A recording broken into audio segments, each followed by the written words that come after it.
स्वागत है आप सभी लोगों का मेरे चैनल H2T में। आज के शो कैमरा ट्यूसडे में हम बात करेंगे 4K प्रो हैंडी कैम्स के बारे में।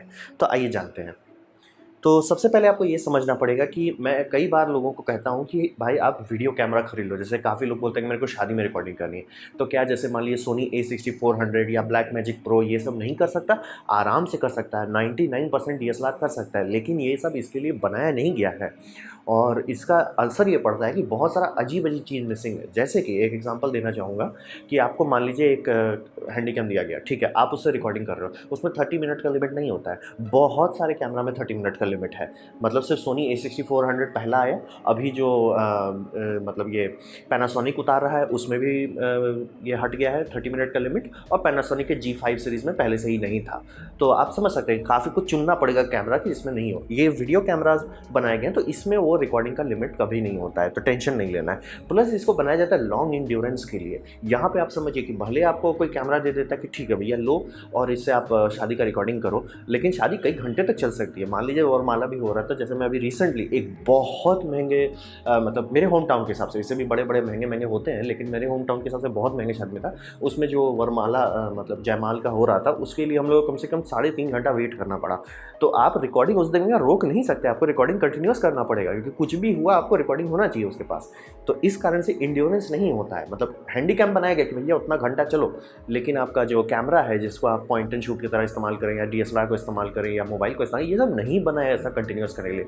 हैंडीकैम बना है।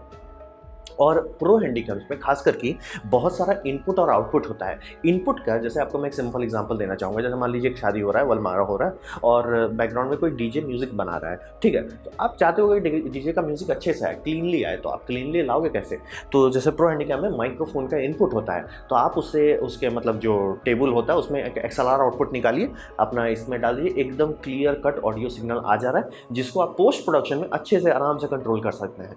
तो आपको एकदम वो फील आएगा, ना कि वो माइक्रोफोन से रिकॉर्डिंग जो हमेशा गंदा सुनाई देता है, उसकी जगह एक अच्छा क्रिस्टल क्लियर आपको ऑडियो आ जाएगा।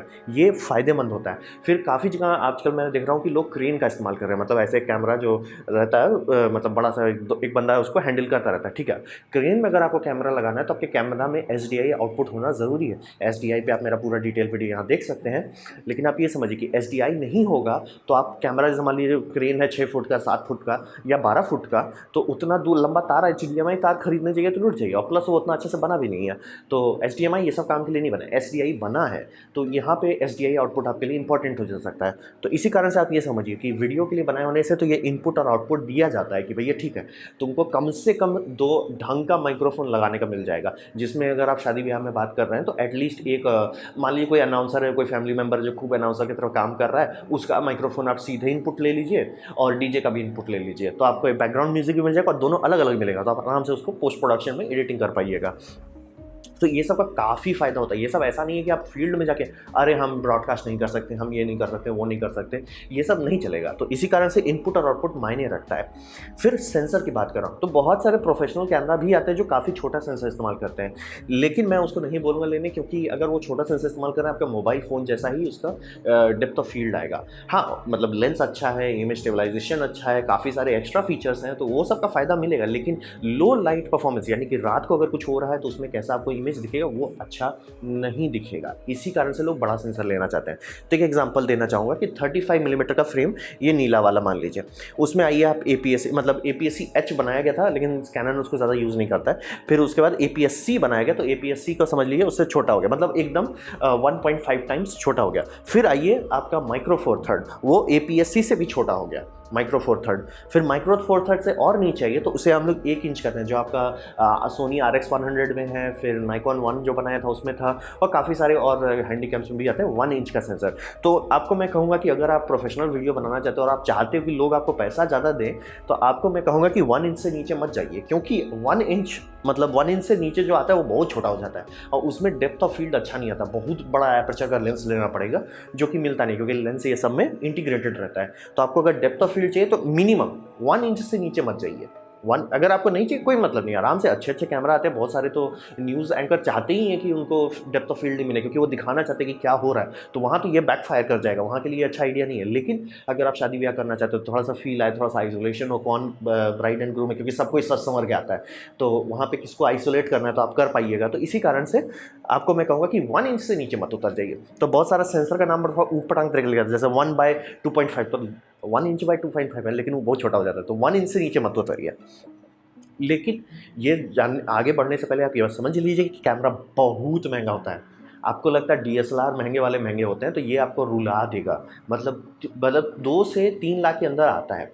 तो ये अब बोलो इतना महंगा क्यों? टेक्नोलॉजी तो कुछ ऐसा नहीं है इसमें, बात सही है, इसमें कुछ भी ऐसा नहीं है जिसका दाम इतना होना चाहिए, लेकिन एक कारण से इसका दाम ज़्यादा है कि लो अवेलेबिलिटी।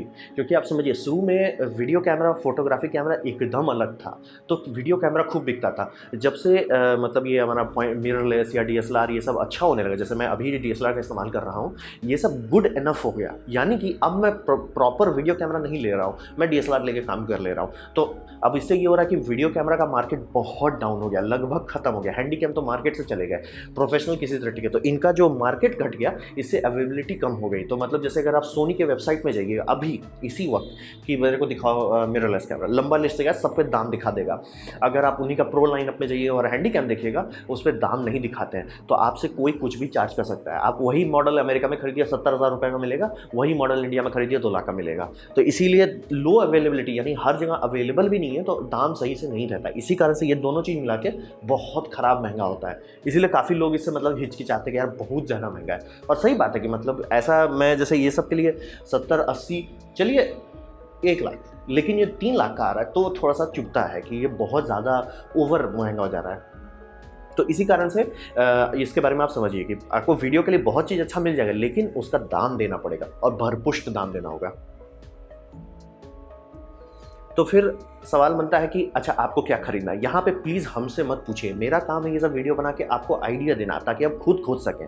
हमसे मत पूछिए कि मुझे क्या खरीदना चाहिए, मैं आपको एग्जांपल दे सकता हूँ कि ये देखिए और इससे समझिए। तो इसीलिए सबसे पहला कहूँगा कि आप अपने आप को देखिए, आपको करना क्या है।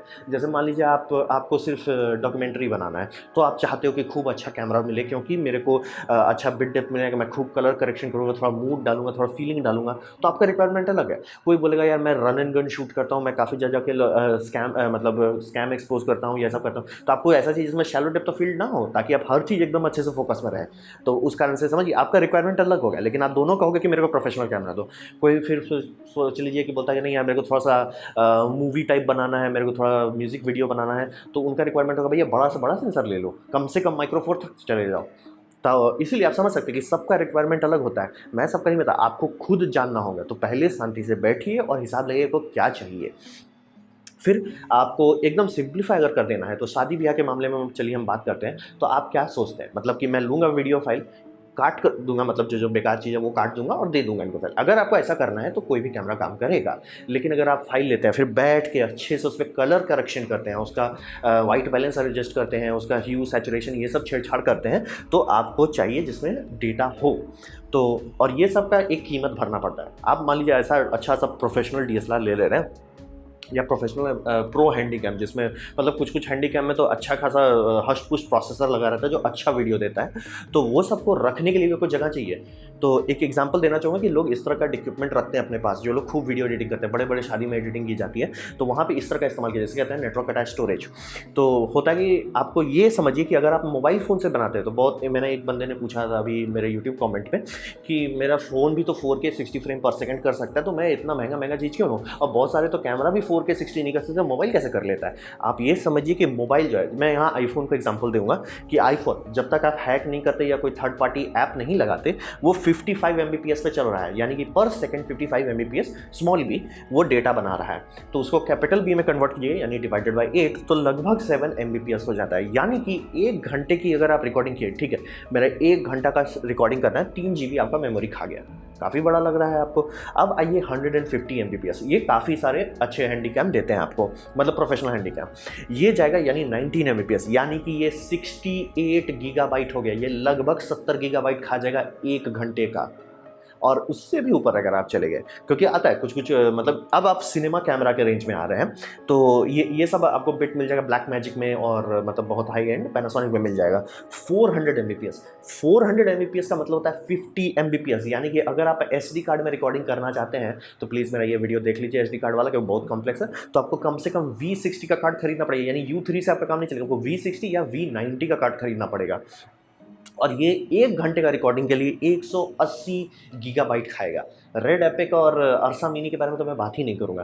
तो आप समझ लीजिए यही अंतर है कि लोग क्यों मतलब अभी भी वीडियो कैमरा खरीदते हैं। मोबाइल सब चीज़ कर सकता है, लेकिन मोबाइल बहुत हुआ तो मतलब आपको ये 55 MB दे रहा है। अब आप मान लीजिए वैसे जगह पे कि जहाँ मेरे को रिकॉर्डिंग करना है, सीधे काट के दे देना है, उसके लिए बहुत बढ़िया। लेकिन अगर आप लेना चाहते हैं, आप उसमें थोड़ा कलर डालना चाहते हैं, जैसे मान लीजिए दुल्हन आ रही है स्टेज पे, आप चाहते हो कि इस टाइम थोड़ा लाल एक्सेंचुएट करे, थोड़ा सा फील आए, और मान लीजिए या तो शाम की वेडिंग हो रही थी, लाइटिंग थोड़ा सा अच्छा था, तो वो आप दिखाना चाह रहे हो, वो फील दिखाना चाह रहे हो, तो वो सब के लिए चाहिए। क्योंकि आप लोग नोटिस करते होंगे, आराम से आपको पता चल जाता है कि यह मोबाइल में शूट किया है कि मतलब बढ़िया कैमरा में शूट किया है। वो बढ़िया कैमरा का मतलब वही होता है कि वो इतना डेटा देता है आपको कि लो अब इसमें एडिटिंग करो। और अगर आप एडिटिंग नहीं भी करते हैं तो भी वो क्वालिटी है। जब आपका फाइनल कट प्रो में या आफ्टर इफेक्ट में या मतलब अडोबी प्रीमियर में या डाविंची रिजॉल्व में जब आप उसको फाइनली कंप्रेस करना है, ठीक है मेरा वीडियो आ गया, अब इसको कंप्रेस करो, अब इसको डिलीवरी पैकेज में डालो, यानी मतलब कि रेंडर करके अब आप देंगे इसको सबका व्हाट्सएप में शेयर करने के लिए या मतलब यूट्यूब में डालने के लिए।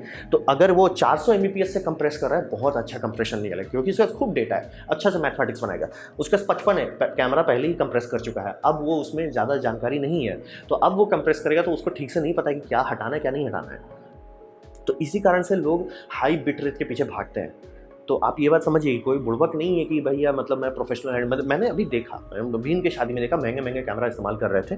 तो क्यों कर रहे थे भाई? 2-3 लाख का आ रहा है, जबकि उसमें 4K भी नहीं था और 4K 60 फ्रेम तो किसी में नहीं था। तो मतलब क्यों कर रहे हैं? तो ये इसी के लिए कि अगर 150 Mbps का मैं आपको HD दे दूँ अच्छा क्वालिटी का लेंस के साथ, आपका इमेज क्वालिटी 4K से बेटर होगा। मैं उसको लेके आराम से स्ट्रेच कर दूंगा प्रीमियर में, आपको बोलूँगा टीवी में देखिए, आप बोलेंगे अरे यार ये तो बड़ा बढ़िया लग रहा है। वो इसीलिए कि 4K कहने को 4K है, पिक्सल है उतना, लेकिन पिक्सल में डेटा ही नहीं है, क्योंकि वो डेटा कंप्रेस कर रहा था। तो सिनेमा आपको दे देता कि भैया आपके कंप्यूटर तक मैं दे दे रहा हूँ, आप एडिटिंग करो, आप बताओ कि मेरे को क्या हटाना है। तो समझिए इसी कारण से लोग इसमें इतना मेहनत करते हैं। तो ठीक है, ये लंबा चौड़ा डिस्कशन हो गया, तो सवाल बनता है कि ऑप्शन क्या क्या है। तो यहाँ पे मैं आपको 3 ऑप्शन देना चाहूँगा और इसमें से आप चूज़ कर सकते हैं। लगभग सबको कुछ ना कुछ मिल ही जाएगा, और नहीं तो आप अपना चूज़ कीजिए। मैं हमेशा ये कहूँगा कि आप अपना चूज़ कीजिए। ये एग्जाम्पल देना चाहूँगा। तो एग्जाम्पल में सबसे पहले आता है कैनन XF 405। बहुत महंगा नहीं है, 2 लाख के अंदर मिल जाना चाहिए आपको। ये कैनन का दुकान में जाइए तो बहुत कम में मिल सकता है, इसीलिए प्लीज़ इसको दुकान पर ज़्यादा देखने की कोशिश कीजिए। कहीं कहीं पर तो लोग बता रहे हैं 70-80 में मिल जा रहा है। तो ये 1 इंच का सेंसर, काफ़ी अच्छा वीडियो कैमरा है और काफ़ी सारे फंक्शंस हैं जो कि एक प्रॉपर मूवी इन्वायरमेंट में या प्रॉपर डॉक्यूमेंट्री इन्वायरमेंट में या एक प्रॉपर मान लीजिए आप यूट्यूब का ही स्टूडियो आप बनाना चाहते हैं कि मेरा ठीक है 3-4 कैमरा रहेगा, तो सबका SDI आउटपुट आप आराम से ले सकते हैं, तो ये दे पाएगा। फिर इसमें माइक्रोफोन भी अच्छे से लगाया जा सकता है। शॉटगन माइक्रोफोन आप ढंग का खरीद रहे हैं, लगा सकते हैं इसमें डायरेक्ट। तो ये सब करने के लिए इसका इस्तेमाल किया जा सकता है। काफ़ी अच्छा, एक अच्छा स्टार्टिंग पॉइंट है। थोड़ा ऊपर आते हैं, फिर आते हैं सोनी का PXW Z150। इसका 70 वाला भी आता है जो इससे छोटा रहता है, और ये 1 इंच का है। और इसमें सोनी काफ़ी भरपुष्ट मेहनत किया है, बहुत चीज़ डाला गया है। 12x ऑप्टिकल जूम है, सबको ऑडियो कन्वर्शन का एकदम ऑप्शन दिया हुआ है। अच्छा हष्ट पुष्ट तंदुरुस्त कैमरा है। इलेक्ट्रॉनिक व्यू फाइंडर भी है, जो इसमें नहीं है, मतलब इसमें लो ग्रेड का है, इसमें हाई ग्रेड का है। तो काफ़ी अच्छा है ये। और ये सब की बैटरी लाइफ कम से कम कंटिन्यूस रिकॉर्डिंग पे 2 से 3 घंटे मिलती है। और यहाँ पे आप बोलोगे यार 6-7 घंटे की मैं बोल रहा था शादी लग जाता है, तो ये 2-3 घंटे कैसे? यही आपको बता रहा हूँ कि DSLR में पावर इनपुट नहीं होता, ये सब में पावर इनपुट है। आपको एडाप्टर बॉक्स में ही मिल जाता है कई सारे में कि आप लगा दीजिए उसको ध्यान से, AC से लगा दीजिए, आराम से ये चार्ज भी करता रहेगा और चलता भी रहेगा। तो इसी कारण ये सब छोटे छोटे चीज़ होता है। और इस कैमरा में जैसे कि सोनी में बात कर रहा हूँ, इसमें आपको 3 रिंग दिखेगा लेंस का। ये तीनों से आप 3 चीज़ कंट्रोल कर सकते हैं। आप ISO यानी कि गेन जो कि वीडियो में बोला जाता है, उसको आराम से कंट्रोल कर सकते हैं। आप उससे एपर्चर को कंट्रोल कर सकते हैं। आप उससे शटर ये मतलब जूम और फोकस दोनों अलग अलग कंट्रोल कर, मतलब लेंस में 3 चीज़ जो होता है, और ये सब इलेक्ट्रॉनिकली कपल्ड है तो आप चेंज कर सकते हो। तो 3 चीज़ जनरली दिया जाता है, एपर्चर, फोकस और जूम। मतलब आपको जूम करना है मैनुअली, आप फीलिंग देना चाहते हो, इलेक्ट्रिक वाला फील नहीं आना कि एकदम धड़ाधड़, थोड़ा फील आना चाहता है तो आप लीजिए, आराम से कीजिए। तो इसी कारण से आप समझिए कि इसमें भी है एक, लेकिन एक इलेक्ट्रॉनिक रिंग है। तो आपको बटन दबा दबा के बहुत चीज़ चेंज करना पड़ेगा। इसमें 3 मिल जा रहा है। फिर हम आते हैं पैनासोनिक की तरफ। पैनासोनिक माइक्रो फोर थर्ड, यानी कि ये काफ़ी बड़ा सेंसर देता है, DVX200 है। ये भी बहुत महंगा है, लेकिन एक अच्छा हष्ट पुष्ट तंदुरुस्त 4K देगा, बम फाइल साइज देगा। लेकिन ये सब को इस्तेमाल करने के लिए मैं आपको ज़रूर कहूँगा कि U3 का कार्ड मत खरीदिए, आप कम से कम V60 या V90 का कार्ड खरीदिए। मेरा वीडियो वो देखे होंगे तो आपको ये पूरा डिटेल समझ में आ जाएगा। तो यही समझ लिया। और इस समय बहुत सारे में तो ऐसा एडवांस फीचर है कि जैसे आप 2 मेमोरी कार्ड है तो आप ऐसा कर सकते हैं, एक को फुल हुआ उसको निकालिए, दूसरा में वो रिकॉर्डिंग करने लगे, तब तक ब्लैंक कार्ड डाल दीजिए। कहीं कहीं जगह जैसे मान लीजिए कुछ बहुत इंपॉर्टेंट चीज़ हो रहा है तो आप ऐसा कर सकते हैं दोनों में बैकअप रिकॉर्डिंग हो।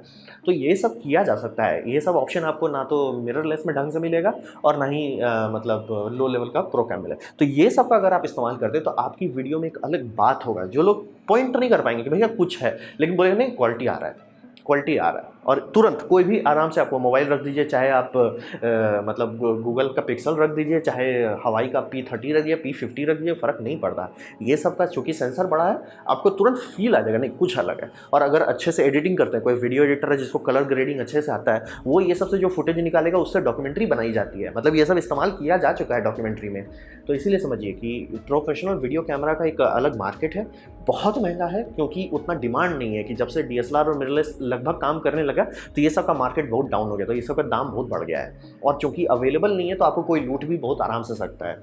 तो कोई चीज़ मान लीजिए 70,000 का 2 लाख में अमेजोन में मिल रहा है, ये 3.5 लाख है, जबकि उतना होना ही नीचे। और चूंकि कंपनी खुद भी अब नहीं दे रहा है MSRP यानी कि मैक्सिमम सजेस्टेड रिटेल प्राइस, तो इसी कारण से ये सब में आपको काफ़ी लूटा जा सकता है। तो ये सब समस्या है। लेकिन क्या ये सब चीज़ काम करेगा? हाँ, शादी ब्याह का अगर लंबा रिकॉर्डिंग करना है या चर्च में है या कुछ भी है जिसमें आपको टेंशन नहीं लेना कि भैया बैटरी खत्म होने वाला है या 30 मिनट का लिमिट हो गया या मतलब मेरा कार्ड फिल हो रहा है, समझ रहे हैं, आप हॉट स्वैप कर सकते हैं। बैटरी में किया जा सकता है। तो बहुत सारी चीज़ होता है कि आप डीजे का म्यूजिक ले सकते हैं, आप आराम से बैकग्राउंड में कुछ और भी डाल सकते हैं। तो बहुत सारा चीज़ होता है। इसीलिए ये सबको इग्नोर मत कर दीजिए कि नहीं मैं DSLR ले लूँगा उससे वीडियो रिकॉर्डिंग करूँगा। नहीं, ये सब बनाने वाले बेवकूफ़ नहीं है।